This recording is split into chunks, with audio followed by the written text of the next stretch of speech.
But then let's begin with the offensive happening in Israel. More than 700 Israelis and about 400 Palestinians, with most of them being civilians, were killed in an attack that erupted early Saturday when Hamas fired rockets into southern Israel from the Gaza Strip and then sent fighters across the border.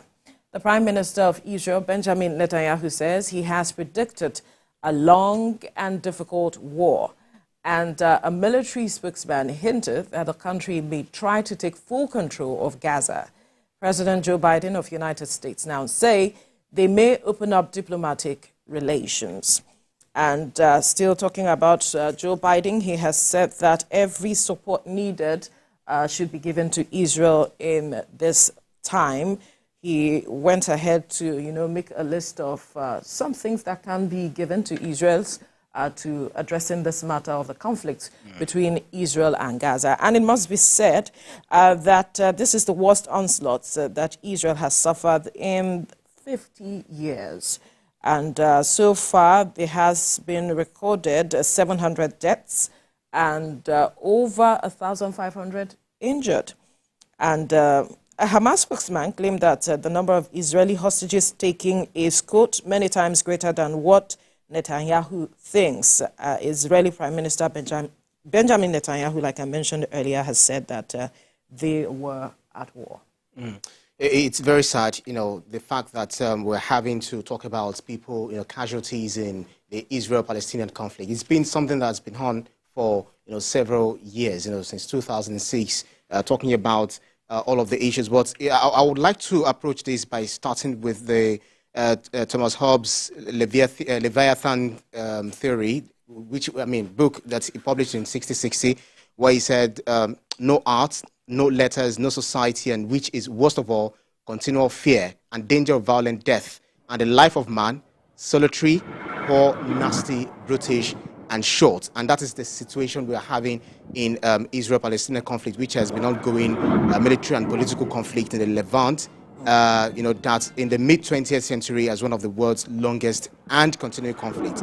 They've tried to, international countries have actually tried to look at different solutions to the situation. There have been, several peace initiatives that have failed, such as talked about the 1993 Oslo Accords, the 2000 Camp David Summit, the 2001 Taba Summit, Roadmap for Peace, and Arab Peace Initiative. And a particular one which has not been agreed upon between the Israel and the Palestinian is the two-state solution, which thus far, questions have been raised towards both sides resolved to end the dispute. But one thing is that, Israel also needs to know, you said when you were quoting from, one of the reports there, that's one of the that's one of the blow that Israel had suffered for the past 50 years. Is to tell you that of every Palestinians, of every Israelis, killed, let's say one person is killed in Israel, you have more than 1,000 killed, in reprisal in Israel, because they've got the superpower. So it's more like Palestinians trying to defend their own territory against Israel, and Israel also trying to establish, it's authority. It's so crazy, that we're having this to happen. And the funniest thing is that they are brothers. They unfortunately, they are brothers. They are laying claims to. They're talking about, okay, what about the refugees? What about the social conflict? What about the territory? What about the water? What about these different issues? It's so complicated that you really can't say how do we resolve these issues. But one thing is that Israel needs to know that Palestinians too also have the right to live. If you're saying that, okay, we have to take over your land, we have to. They should try to resolve this issue. Remember one of our journalists, I said our journalist, well, she belongs to us, but she worked with the Arab media for the Al Jazeera, Shireen Abu Akleh, that was killed, recently. Yes. Who she was directly targeted. She was doing her job, going about her duty as a journalist, on Jenin camp, where she was reporting about the DPI issue there. IDF rather. Issue when she was killed. So I feel it's a lot of issues, and these international countries really need to come together. The United Nations, they've recognized 165 countries out of one of 65 countries recognized Palestinian as a country as against the 193 countries under United Nations. And still talking about United Nations, the UN Security Council has failed to agree on a statement on this Israel-Hamas war because they met behind closed doors in an emergency session amid a war and failed to achieve unanimity needed for a joint statement.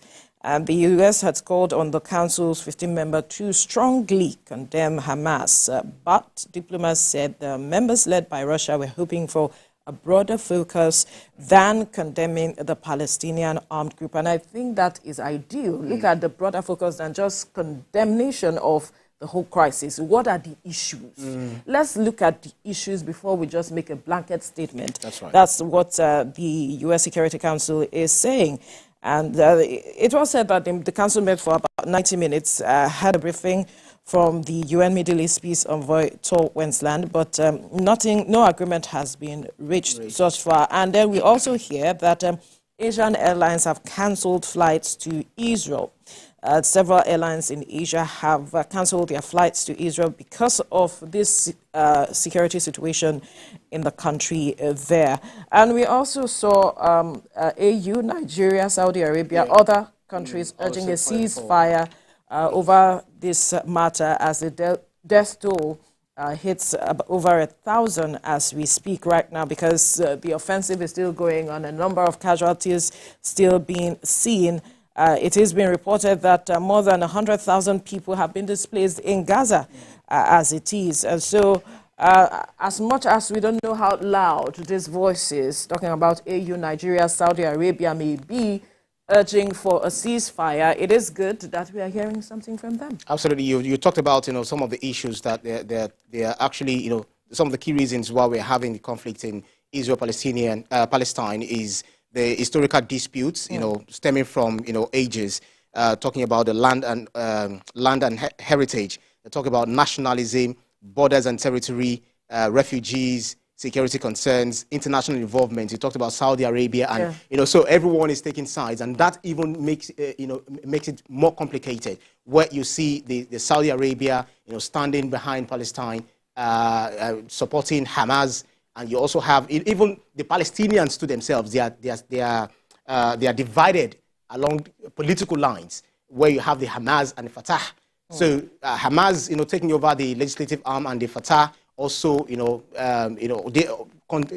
striving, among themselves. So a divided house is already cannot stand. Is already defeated. So I feel they should look at this. They should look at how they need to resolve this issue. And if they don't do that, that's a problem. But the Israelis, who are largely Jewish, they really do not even accept much of the Christians and the Muslims. We've spitting on them and we've all seen of that. videos of all of that leading up to this offensive exactly. that the country is witnessing now. But we can only hope that this matter is resolved as quickly as possible, because we are already witnessing a huge number of casualties in just a number of days of this offensive. We'll leave this conversation here now.